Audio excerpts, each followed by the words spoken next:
આદિવાસી જિલ્લામાં એક પછી એક કૌભાંડો બહાર આવી રહ્યા છે, ત્યારે ફરી એકવાર નવું કૌભાંડ બહાર આવશે તેવું દેખાઈ રહ્યું છે। છોટાઉદેપુરના બોડેલી તાલુકાના 19 ગ્રામ પંચાયતોમાં સરપંચોની ટર્મ પૂરી થતાં ત્યાં વહીવટદારની નિમણૂક કરવામાં આવી છે, પણ ત્યાં હજુ પણ સરપંચોની સહીથી કામ કરવામાં આવે છે, ત્યારે અહીં નવા કૌભાંડની ગંધ આવી રહી છે। શું છે સમગ્ર મામલો જાણીશું આપણે આ વિડીયોમાં। નમસ્કાર, આપની સાથે હું છું કરણ। ગ્રામ પંચાયતોમાં સરકારે કેટલા કામો મંજૂર કર્યા છે અને એ કામો થયા છે કે નહીં એ માટે મેરી પંચાયત કરીને એક એપ્લિકેશન છે, જેમાં બોડેલી તાલુકાના 19 ગ્રામ પંચાયતોના વહીવટદારોએ માજી સરપંચોની સહી કરાવીને એટલે કે ડિજિટલ સહી કરાવીને કામ કઢાવી લીધા છે અને એમની પાસેથી પૈસા પણ લીધેલા છે। ત્યારે હવે એવા આક્ષેપો થઈ રહ્યા છે કે કામોમાં વહીવટદારોએ પૈસા ખાઈ લીધા છે। આ બાબતે આજે કોંગ્રેસના પ્રવક્તા મનીષ દોશીએ ભાજપ પર આકરા પ્રહારો કર્યા છે। તેમણે શું કહ્યું છે તે એકવાર સાંભળી લઈએ। ડિજિટલ ગુજરાત અને દેશમાં ડિજિટલ ઇન્ડિયાની મોટી મોટી વાતો સરકાર એક તરફથી કે અમે નાણાકીય પારદર્શિકતા માટે અનેક પગલાં લીધા, એની મોટી મોટી ગુલબાંગો ફેંકતી ભાજપાની ભ્રષ્ટ સરકારમાં નકલીઓનો કારોબાર બે રોકટોક ચાલી રહ્યો છે। એ બોડેલીની અંદરની નકલી કચેરી હોય તાલુકાની, કરોડો રૂપિયાની હેરાફેરી થાય, સરકાર ઊંઘતી હોય અથવા જાણી જોઈને ઊંઘવાનો ડોર કરે। દાહોદની અંદર પણ આવી કચેરીઓ પકડાય, ડાંગમાં, નર્મદા, જ્યાં જ્યાં તપાસ કરો ત્યાં આવી નકલી કચેરીઓનો કારોબાર અને એજન્ટ પ્રથા અને નકલીઓના નામે મોટા પાયે ખેલ ચાલે। આ નકલીઓથી આગળ વધીને સરકારે હવે એક તરફ પારદર્શકતાની વાત કરે અને બીજી બાજુ સ્થાનિક નાગરિકો એટલે કે પંચાયતની અંદર વિકાસના કામો, પ્રજાના કામો, ગરીબ સામાન્ય આદિવાસી વિસ્તારના લોકોને મળવાપાત્ર પાયાની સુવિધાના કામો, એના માટે સરકારે મોટી જાહેરાત કરી કે અમે મેરી પંચાયત નામની એક આખું એપ્લિકેશન લાવ્યા છે। આ મેરી પંચાયત એ નેશનલ ઇન્ફોર્મેટિક્સ NIC ચલાવે છે, એટલે કે ભારત સરકારની સત્તાવાર તમામ પ્રકારની માહિતી માટેનું એ સ્ટાન્ડર્ડ ઓલું કહેવાય એપ્લિકેશન। અને આ એપ્લિકેશનની અંદર તમે તમારું ડાઉનલોડ કરીને એમાં ગામનું નામ નાખો તો તમને સંપૂર્ણપણે કયું કામ ક્યારે થયું, કેટલા પૈસા થયા, કોની સહીથી નાણાં ઉપાડ્યા, એ તમામ વિગત સાથે એની ઉપર પબ્લિશ થાય છે, જેનાથી એમ કહેવાય છે કે આ એપ્લિકેશનથી ગામની અંદર થતા વિકાસના કામો, એમાં હકીકતે કેટલા પૈસા વપરાણા, કોના સહીથી ઉપરા નાણાં, એ બધી વિગત આમાં આપવામાં આવે છે। પણ સૌથી સરકારના ખેલમાં કઈ પ્રકારની ગોઠવણ ખબર ન પડે। આમ તો બેન્કિંગ વ્યવહાર ચોક્કસ સહી સાથે નક્કી હોય, જેની જવાબદારી હોય, જેની સહી માન્ય હોય સરકારના ધારાધોરણ પ્રમાણે, એ પંચાયતનો ચૂંટાયેલો પ્રતિનિધિ હોય તો સરપંચની હોય, ભેગી તલાટીની સહી હોય। પણ સરકારે તો લોકતંત્રની અંદર 5500 પંચાયતની અંદર તો વહીવટદાર કામ કરે છે, ત્યારે બોડેલી તાલુકાના 19 ગ્રામ પંચાયતોમાં વર્ષ દોઢ વર્ષથી પંચાયત ઉપર વહીવટદાર છે। આ 5500 પંચાયત ઉપર વહીવટદારનું શાસન દોઢ વર્ષ કરતાં વધુ સમયથી છે। તાજુબની વાત એ છે કે બોડેલી તાલુકાના 19 ગામોની અંદર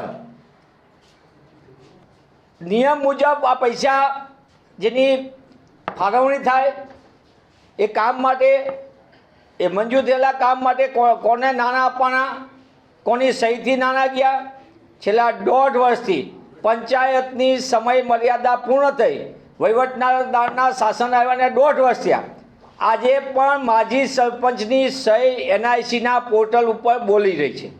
એટલે કે 2023-24માં જે કોઈ નાણાકીય વહીવટ થયા, આ માત્ર બોડેલી પૂરતો એટલા માટે કહું કે નહીં, 19 તાલુકા પંચાયતના NIC ઉપરથી જે મેરી પંચાયત છે NIC સંચાલિત આ એપ્લિકેશનનું, એમાં ગામ વાઇઝ અમે વિગતો અમારા સ્થાનિક અમારા તાલુકા પંચાયતના નેતા કોંગ્રેસ પક્ષના જિગ્નેશભાઈ રાઠવા, અમારા છોટાઉદેપુરના નેતા પ્રોફેસર અર્જુનભાઈ રાઠવા સહિતની ટીમે જિલ્લા પોલીસ વડાને, કલેક્ટરશ્રીને, જિલ્લા વિકાસ અધિકારીને તમામને લેખિતમાં રજૂઆત કરી છે। આશ્ચર્યની વાત એ છે કે આ તમામ માહિતી કોઈ પણ માણસ જોવે મેરી પંચાયત ઉપર એટલે એને અનેક પ્રશ્નો થાય। શું નેશનલ ઇન્ફોર્મેશન સેન્ટર જે ભારત સરકારનું છે એ ખુલ્લી મુકાયેલી એપ્લિકેશનમાં ખોટી વિગત કે અધૂરી વિગત પ્રકાશિત થઈ રહી છે? આ પહેલો પ્રશ્ન છે। એટલે કે ગેરમાર્ગે દોરવામાં આવી રહ્યું છે સરકારની સત્તાવાર વેબસાઇટથી જ, એના પોર્ટલથી, એની એપ્લિકેશનથી. શું માજી સરપંચોની જાણ બહાર આ ડિજિટલ સેવાઓ વપરાઈ રહી છે, એની સાઇન થઈ રહી છે? આ એપ્લિકેશનની અંદર જેની સહી જેને સુનિશ્ચિત થઈ હોય એને DSC કહેવાય, એટલે કે ડિજિટલ સિગ્નેચર સર્ટિફિકેટ. એટલે DSCથી એ આગળનો વ્યવહાર નાણાકીય થાય. તાલુકાની ઘણી બધી પંચાયતમાં એક જ મોબાઈલ નંબર છે આ તમામ પ્રકારના વહીવટ માટે, એ પણ શંકા ઉપજાવે છે. ઈમેલ પણ એક જ જગ્યાએ કરી શકાય છે, એ જ ઈમેલ નંબર રજીસ્ટર થયેલો છે. આ સમગ્ર બાબત સૌથી ચિંતાનો એટલા માટે કે અંબાજીથી ઉમરગામ સુધીની પૂર્વ પટ્ટી આદિવાસી સમાજના ગરીબ સામાન્ય પરિવારને સશક્ત બનાવવા માટે અને જે રાજીવજીએ પંચાયતી રાજના સપના જોઈને પાયાની કામગીરી માટે જે મજબૂતી આપવાનું કામ થયું, એને સદંતર ઉલટા કામો, ગેરરીતિઓ, ગોલમાલ અને ભ્રષ્ટાચાર. આ સરકારનો તો પાછું ભાજપ સરકારની સિદ્ધિ એટલી અપરંપાર છે કે ભાજપા સરકારના આશીર્વાદથી નકલી અધિકારીઓ જેડ કેટેગરીથી કાશ્મીર બી સંવેદનશીલ વિસ્તારમાં ફરી શકે, નકલી ઇન્કમટેક્સ અધિકારી મળે, નકલી પોલીસ ઇન્સ્પેક્ટરે મળે. દારૂની ને એ બધી ફેક્ટરીઓ તો હવે ભાજપ રાજમાં કેવું નકલી હોય એ તો સમજી શકાય. ભાજપ હોય અહીંયા તો આવું બધું હોય, પણ માનવ જિંદગી સાથે ચેડા થતા ખાદ્ય પદાર્થો પણ મોટા પાયે ગેરરીતિ સાથે નકલીઓ મળે. ત્યારે આ એક વધુ સિદ્ધિ ભાજપાના ભ્રષ્ટાચારની. ત્યારે કોંગ્રેસ પક્ષ તરીકે અમે માંગ કરીએ છીએ કે ગુજરાતની અંદર 5500 પંચાયત ઉપર વહીવટદારનું શાસન છે. ભાજપાના ગાંધીનગરમાં બેઠેલા શાસકોએ ગ્રામ્ય વિસ્તારના નાગરિકોના હક અધિકાર છીનવીને આ ગોલમાલને ગેરરીતિ કરવા માટેના ખેલનો આ ભાગ છે કે અન્ય કોઈ બાબત છે, એનો જવાબ પણ કોંગ્રેસ પક્ષ માગી રહી છે. થોડા દિવસ પહેલા બોડેલી તાલુકા પંચાયતના વિરોધ પક્ષના નેતા જિગ્નેશ રાઠવાએ પ્રેસ કોન્ફરન્સ કરી હતી. આ પ્રેસ કોન્ફરન્સમાં જિગ્નેશ રાઠવાએ કેવી રીતના 19 ગ્રામ પંચાયતોના માજી સરપંચોની સહી કરીને ત્યાંના વહીવટદારો કામ કરાવી રહ્યા છે અને જેના લીધે કરોડોના કૌભાંડની આશંકા છે, ત્યારે આ બાબતે તેમનું શું કહેવું છે તે એકવાર સાંભળી લઈએ. નમસ્કાર. મેરી પંચાયત એપ્લિકેશન એક એપ છે. એમાં છોટાઉદેપુર જિલ્લાની અંદર બોડેલી તાલુકામાં મેરી પંચાયત એપ્લિકેશનના માધ્યમથી જે વિગતો જાણવા મળેલ છે તેમાં માજી સરપંચોની ડિજિટલ સિગ્નેચર વપરાય છે. તો મને થોડાક સમયથી એવું લાગતું હતું કે કદાચ ટેકનિકલ ખામી હશે, એટલા માટે હું પહેલો તાલુકા વિકાસ અધિકારીએ મને મેન્યુઅલ લેટર આપ્યો. એની અંદર જેની DSC વપરાય છે એમાં વહીવટદારોના નામ સાથેનું મને લેટર આપ્યો છે. પણ જે ગવર્મેન્ટ ઓફ ઇન્ડિયા દ્વારા લોન્ચ થયેલી મેરી પંચાયત એપ્લિકેશનના માધ્યમમાં એમાં માજી સરપંચો હતા તેમની DSCનું નામ અને વિગત દર્શાવે છે. મેરી પંચાયત એક એપ્લિકેશન છે. એ તમામ જનતા, ઓલ ઓવર ઇન્ડિયાની જનતા એ એપ્લિકેશનમાં પોતાની પંચાયતની વિગત, એમાં કેટલા ફંડ આવ્યું, કયું કામ ક્યાં થયું તે ફોટા સાથેની વિગત જોઈ શકે છે.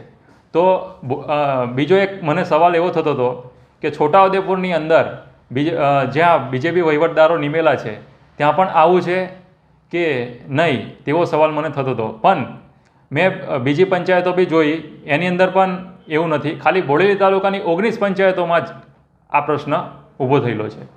તો મારે તો આપના માધ્યમથી કહેવું છે કે આની તટસ્થ તપાસ થાય.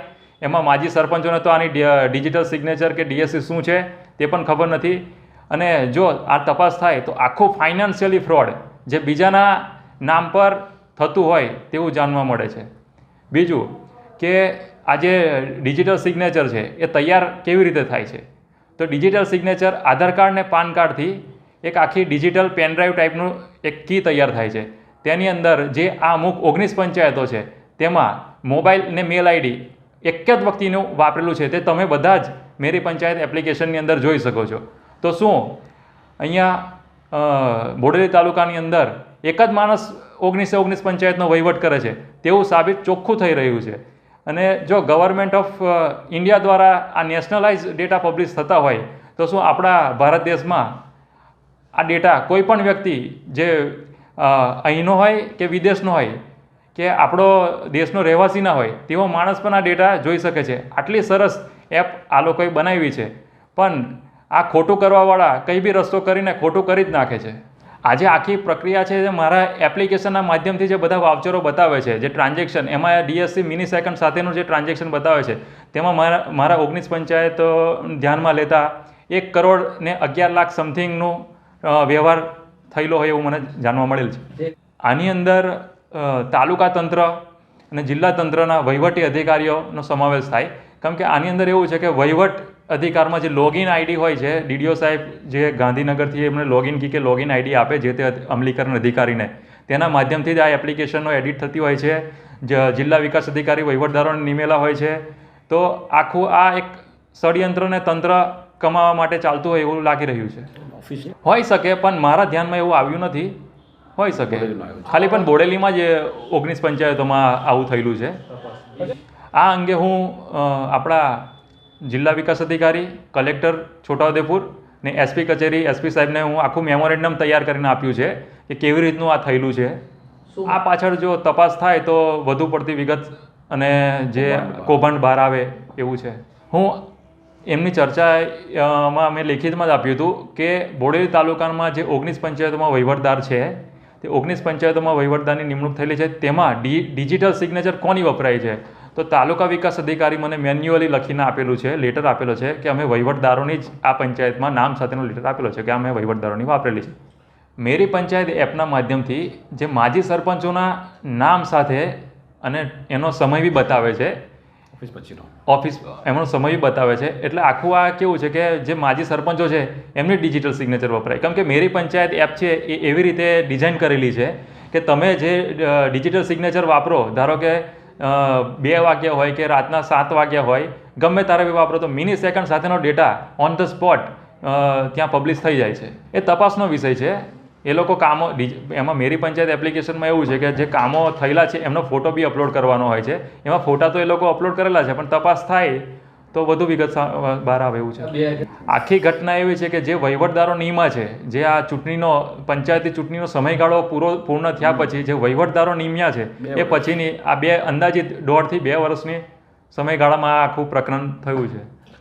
આની અંદર જે માજી સરપંચોની જે સહીઓ વાપરી છે ડિજિટલ સિગ્નેચર, એમાં આઈટી એક્ટ હેઠળ કે સાયબર ક્રાઇમ હેઠળ પણ ગુનો બની શકે. મારું નામ જિજ્ઞેશ રાઠવા, 24 ઉંચાપણ તાલુકા પંચાયત સદસ્ય, હાલમાં વિપક્ષ નેતા બોડેલી તાલુકા પંચાયત. ત્યારે આ બાબતે તમારું શું કહેવું છે અમને કોમેન્ટ કરીને ચોક્કસ જણાવજો. જો આ વિડીયો થકી તમને કોઈ માહિતી મળી હોય તો વિડીયોને લાઇક અને શેર જરૂરથી કરજો તથા આવા જ અન્ય સમાચારો માટે અમારી ચેનલ નિર્ભય ન્યૂઝને સબસ્ક્રાઇબ કરવાનું ભૂલશો નહીં. આભાર.